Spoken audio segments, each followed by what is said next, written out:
Congratulations on your new Brio 530 Series 3-stage bottleless water cooler. Let's walk through the easy installation. Step 1. Cooler placement and drip tray. After you remove your water cooler from the box, move it to a location that is flat, shaded, and near a grounded wall outlet. Place your cooler at least 8 inches from the walls to allow for proper airflow. Now, slide the drip tray and grid into place. You're all set. Step 2. Connecting to a cold water supply. First, turn off the cold water supply and disconnect the pipe. Next, wrap plumber's tape around the threads of the cold water supply line and feed water adapter before connecting the feed water adapter to the cold water supply line. Now insert the water inlet tube into the quick connector of the feed water adapter and tighten it securely. Step 3. Flushing the filters.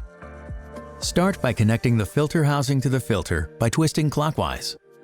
Next, connect the tip of the water inlet tube to the right side of the housing and the filter flushing tube to the left side. Place the open end of the flushing tube over a sink or bucket and turn on the water. Flushing instructions vary for each filter.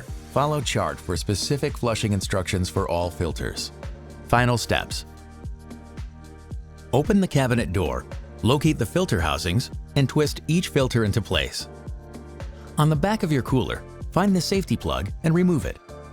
Now insert the water inlet tube, turn on the water supply, and plug in the cooler.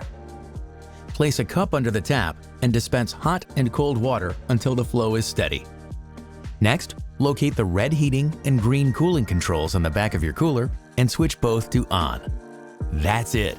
Now you're ready to start enjoying better hydration with your new Brio water cooler.